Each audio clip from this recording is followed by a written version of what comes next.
Welcome, everybody, to episode 52 of the Building the Village podcast. As always, I'm your host, Dr. Brandon W. Jones, your Chief Village Building Strategist.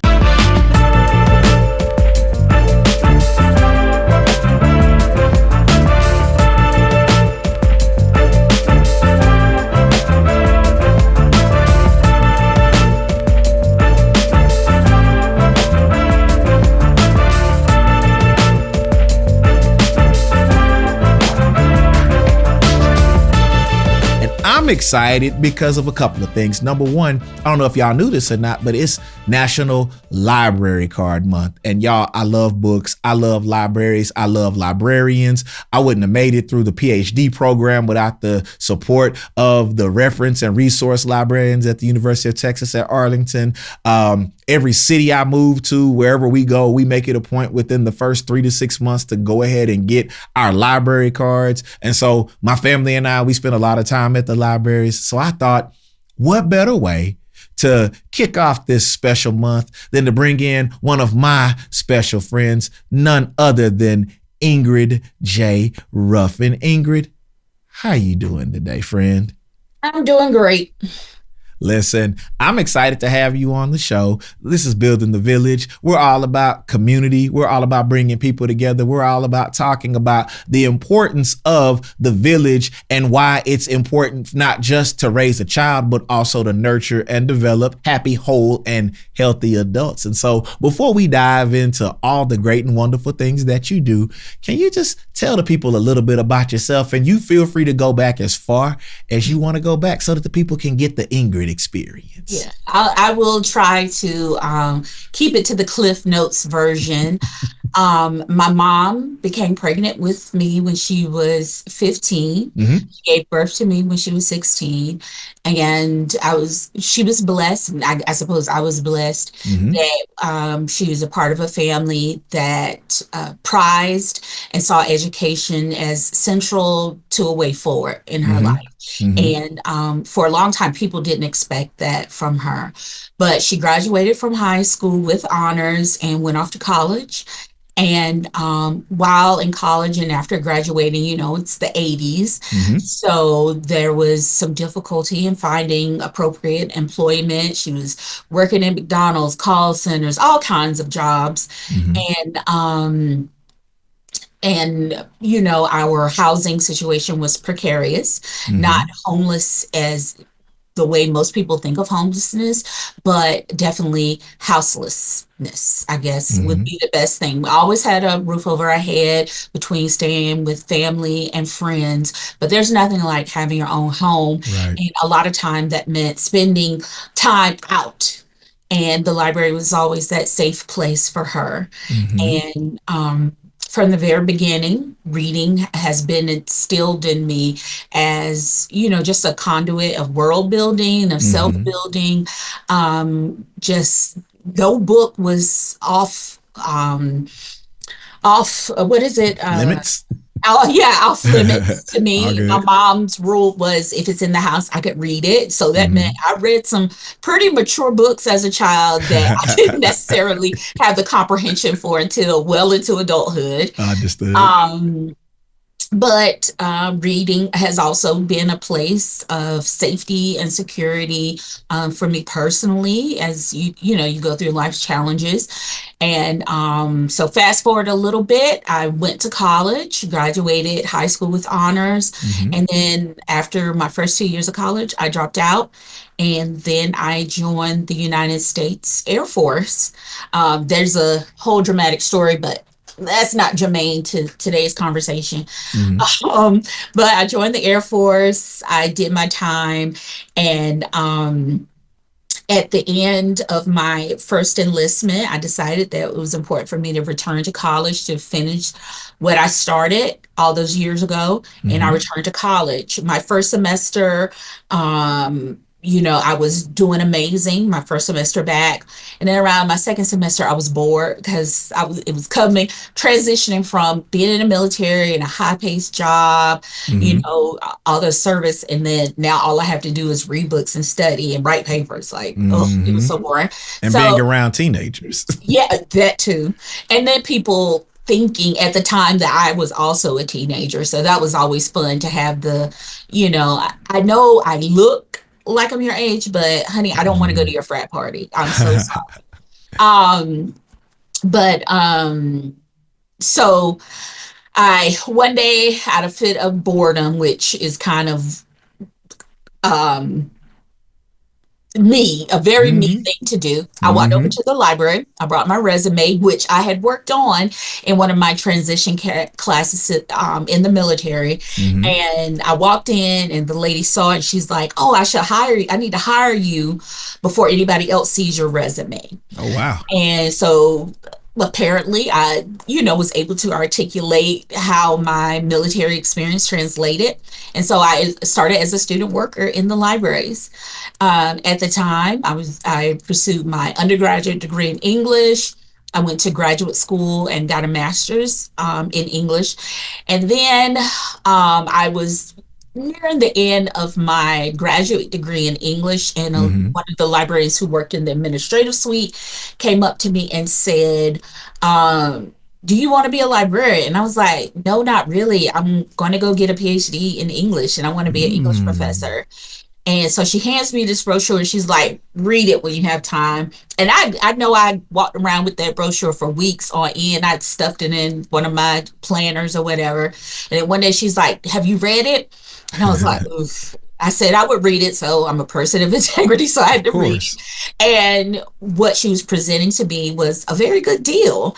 The opportunity to go to library school and have a full ride with a stipend Hmm. and what else? It was a full ride with the stipend, mentoring, professional development, opportunities to go to conferences. Uh-huh. And I was like, "Oh, that's a good deal, but I don't want to be a librarian." And she said, "We'll talk to some of the other librarians," because at that point, I'd only really worked in the administrative side of the Mm-hmm. libraries. Mm-hmm. And so I really didn't know how libraries work besides people coming up to the desk to have meetings and stuff. Mm-hmm. And so I scheduled an appointment when one of the faculty members in the program that I was interested in, we had a conversation. And the thing that stuck with me was she said, "It's not about books," because a lot of people become librarians because they love books. Right. And that's always a controversial thing. And I love books, but I don't love them that much. Mm-hmm. And before I got out of the military, one of my mentors gave me some of the best advice that has guided my life, Mm-hmm. which is, as you proceed through life, don't think about the things that you hate. Think about what you love and work more towards that. And so when we Mm. were having this conversation about what it means to be a librarian, and she said, "It's not about books, it's about people. It's about connecting people to the resources and the things that they need." Mm-hmm. And I remember the sage wisdom that I was given. And in that, the part of the military that I loved and enjoyed was the service. Mm-hmm. Because not only do you have the service of the military, but you also, a component of our job was community service. I Right. love logistics. I love coordinating things and Mm-hmm. moving people, across. So it sounds like you found your place in the library to do all of those things. Right. And Wow. and so after that, I had a great experience in graduate school. Mm-hmm. And then I had my first job at a small private college, but it was more like I wouldn't say temporary, but it wasn't a full librarian position. Mm-hmm. Mm-hmm. And there came a position up at University of Tennessee, Knoxville. Yep. Yep. UT, go Big Orange. Mm-hmm. And that is when I kind of got more deeply into academic libraries and had a great career there for 9 years. And That's now, where we met. That's where yeah, we that's actually right. met and worked I together. met a lot of great people Mhm. at the University of Tennessee. I agree. It had that was a beautiful It was community. it was a good time. It was a good experience for sure. That is one of the things I miss most, was the community that I had Mhm. there. And one day, 2020 happened. I got bored. Looked on Twitter, saw a job posting that someone I knew posted. And at first, I was only looking at it to see if someone I knew qualified for the position. And as I was reading what they were asking for, I was like, ooh, that sounds like they're asking for me. Mm-hmm. And on a whim, I was like, I don't really care if I get a job. I have a great job here. I have a great community. I had a very good life. Mm-hmm. And I applied, and I was like, if anything, it'll be funny. And then I got offered the job. And then, of course, I was left to question, did I really want to make that move?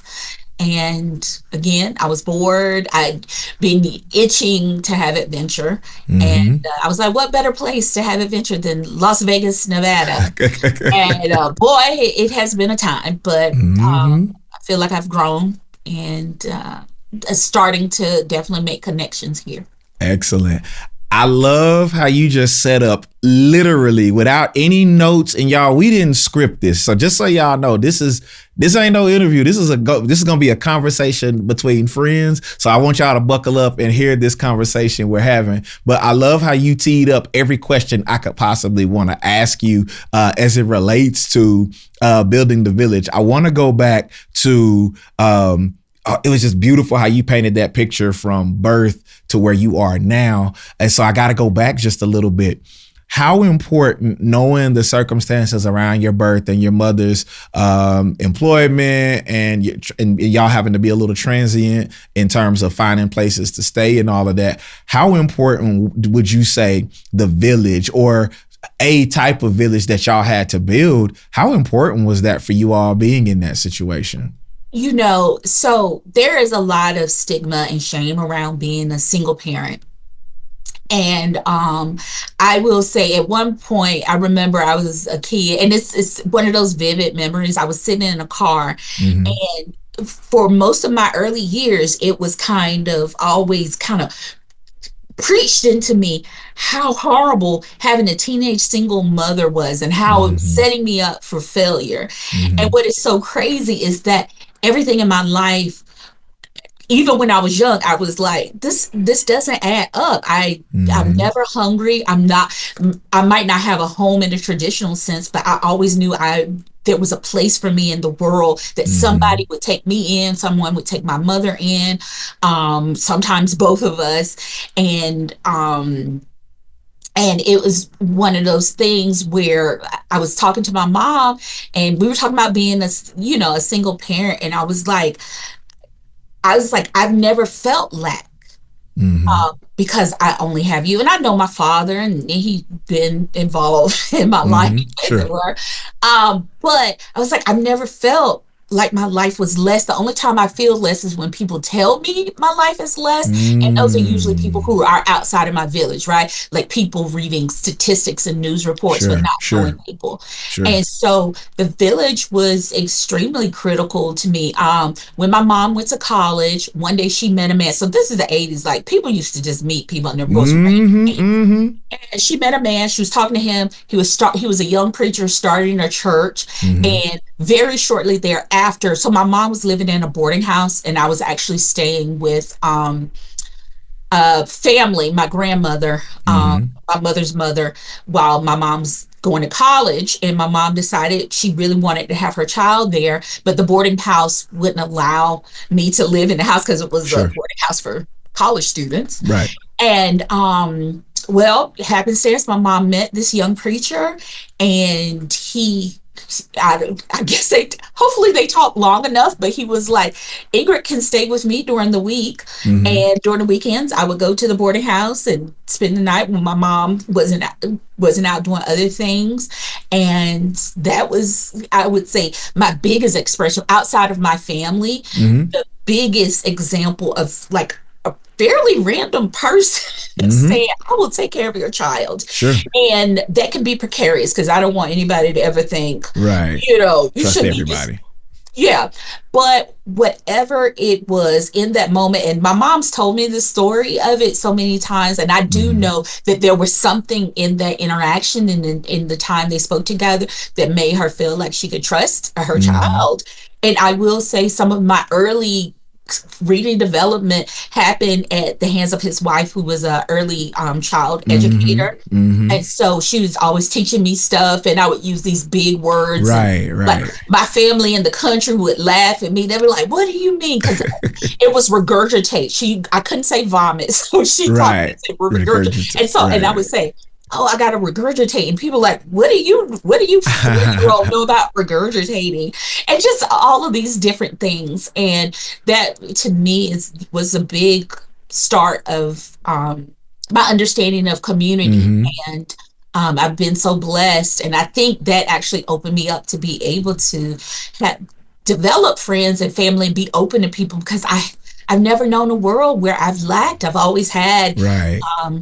a safety net to catch. So let me ask another question, because you've alluded to this a couple of times now.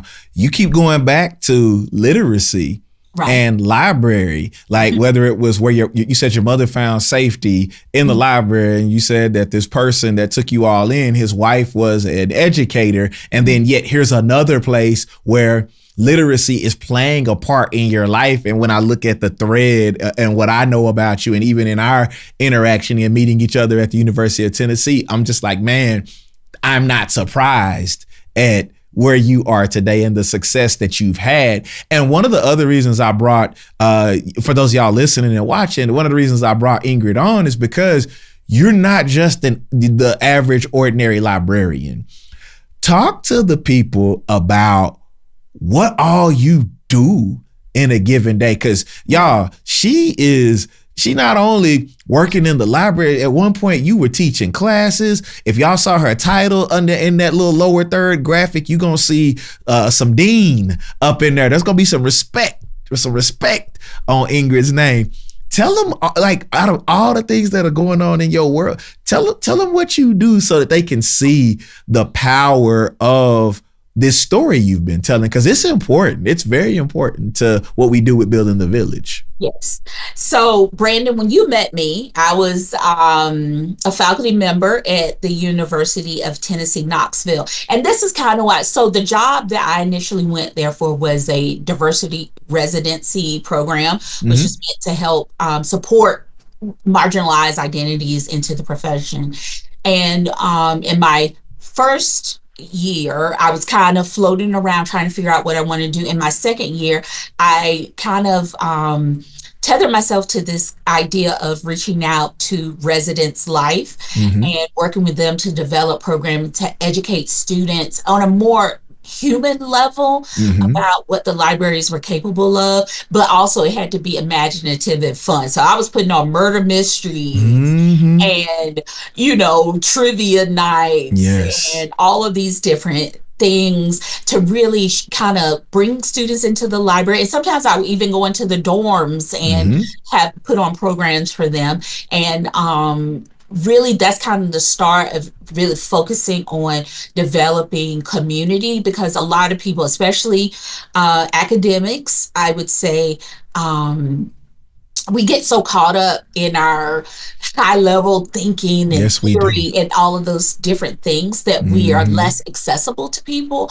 And so a lot of my work, especially at the University of Tennessee, was making libraries far more accessible to students. And we started seeing, kind of like documented trends where students would come into the library because I had come into their dorm, or they attended a program within the libraries and they learned about a resource. And now they're a biggest advocate for the libraries and the services and really working with them. So, and keep in mind, they're getting access to that stuff by virtue of having a ID card to the university. And yet so many students, even with the work that I do at the University of Texas now, I still see that hesitation and that struggle that a lot of students have about stepping into that space. Other than needing a study room, they're not realizing the plethora of things that are available. So I applaud all that work that you did to get those students in there. Yeah. And I would always, when I'd give my sales pitch, I would talk about all of the things they had access to, whether I'm doing library instruction or teaching about success or whatever. I would say it's like owning an extremely expensive sports car and leaving it in the garage. Now, Mm-hmm. there are some people who are extremely wealthy and they can afford to leave their Maserati and their Right. Corvettes and their classic cars garage, but most of us can't. Mm-hmm. And I would say it, and if I personally own a sports car, I would take every opportunity I could to take that To baby out on floss the it. road To and floss. open her up. And so that's my main sales pitch. Is Mm-hmm. like, you have access to all of these things that can be transformative for your life and Mm-hmm. allow you to kind of like practice and play around in things before you have to get out into the real world. Mm-hmm. And basically your student fees already paid for. You paying Exactly. $50 at the time. It was like $50 a year, and our students at UNLV pay even less. And I was like, you have $50, but you have access to millions of dollars worth of not only books, Mm-hmm. but media, equipment, and tools, Mm-hmm. different spaces. At the time that I left, we were building a makerspace, and we had Mm-hmm. already created an esports facility Mm-hmm. lab. Mm-hmm. And so it's showing students that, the one thing I really love about libraries is that we are able, more than any other industry in the world, to do so much with not a lot. Mm-hmm. And we do it for the public good. And I think, but our buildings and our spaces are so intimidating. And we also have a very individualized society where asking for help can be a point of shame. Mm-hmm. But the thing is, sometimes I'll help students and they'll be so effusive. They're like, oh, thank you. I'm like, it's literally my job to give you things and to help you. Well, let So, me ask you this, yeah, because college just started. Like yeah. a lot of universities just started. I know at the University of Texas, we just started last Monday. So we're just on week number 2, barely, at this point, when this episode is being recorded. Talk to the students, because I do have quite a few students who listen to this podcast.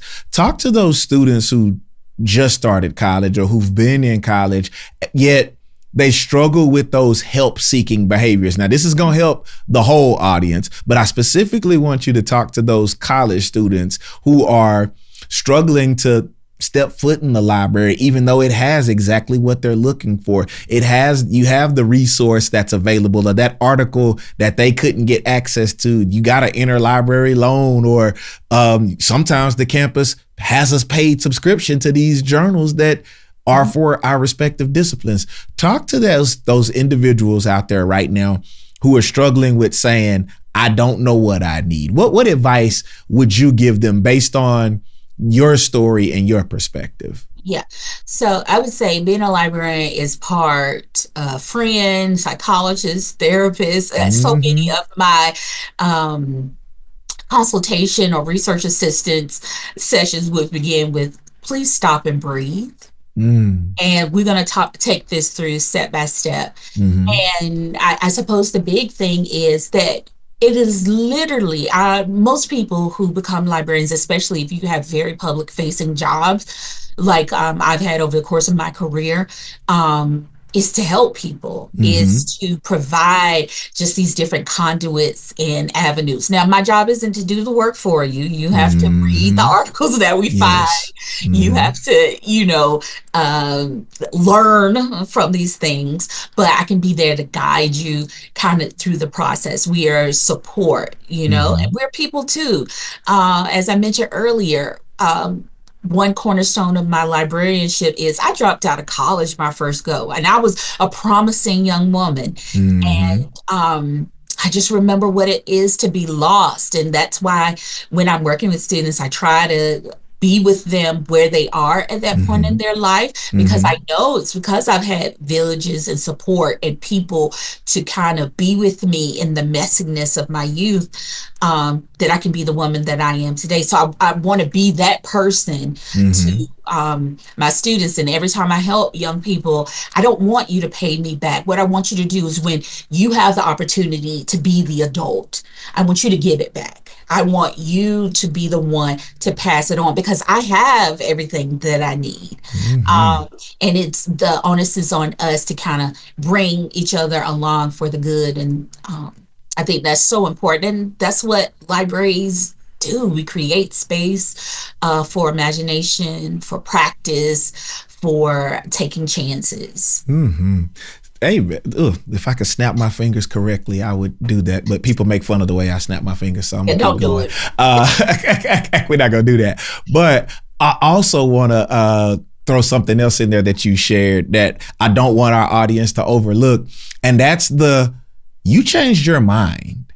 Mm-hmm. We both work at institutions with students and with individuals, especially with or kids whose parents have been like, no, you stick to this, you do this, you go all the way, even if that means you have a degree you don't want or have to use.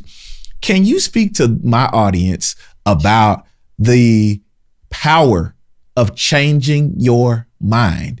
Because you said you dropped out the first go, you went into the military, you got some experience, and yet you came back and you said, I got to finish what I started, and look at where you are today and think about the countless lives you changed because you changed your mind. Can you please just encourage that person that's out there right now that's hesitating about a decision or a potential mind change and how beneficial to the village they might be later on if they just make that decision? Yeah. So I will say this, like my first change of mind was I started as an art major. I wanted to be an artist. See, you could have been an art major with me. See, come on. In the classical sense of the word, I was in the military, and I was taking some English classes, and one of my professors was just talking about how I wrote and how compelling it was.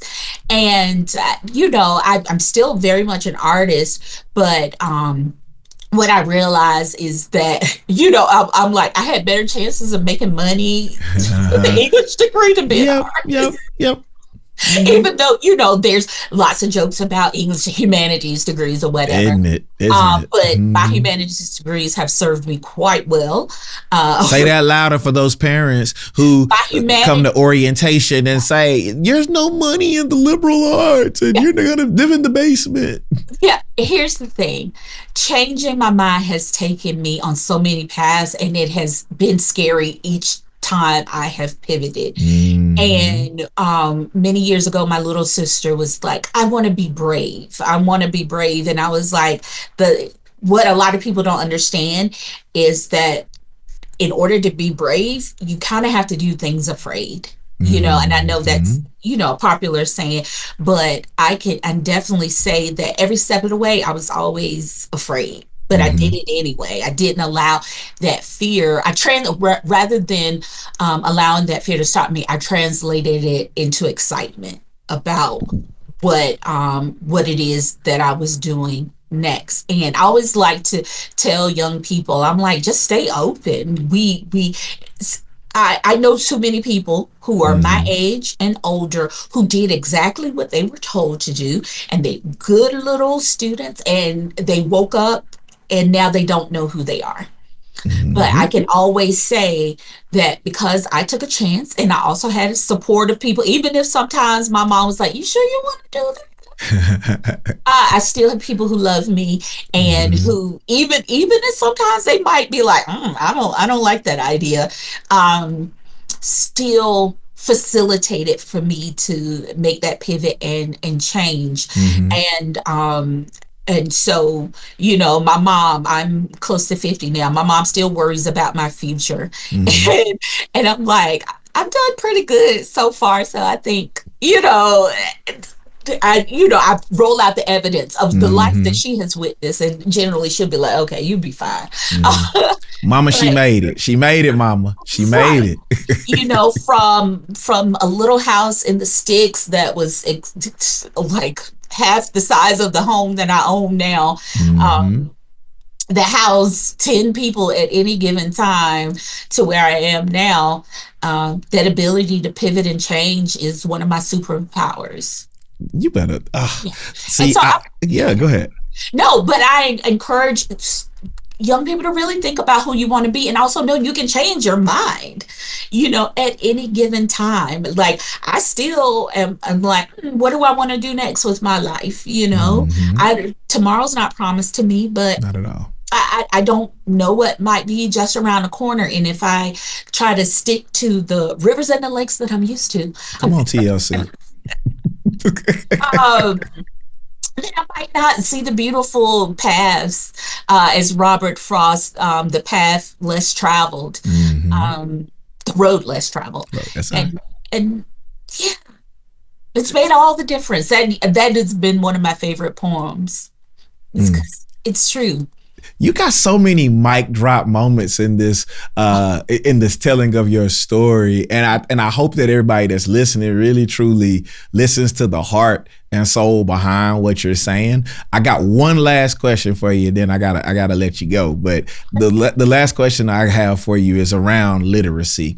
I think often when we talk about literacy, we minimize it or limit it rather to just reading literacy, not knowing that there's financial, there's information literacy, there's all kinds of literacy that's out there, and libraries can help be facilitators of being more literate in all of or more of those domains.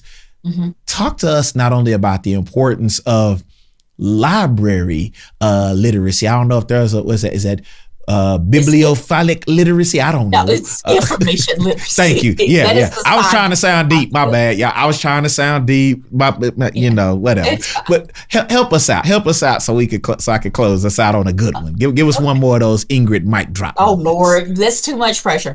But so there's media literacy, mm-hmm. which is extremely important in the times that we're living in, and why a lot of people don't necessarily prize a literate populace, because mm-hmm.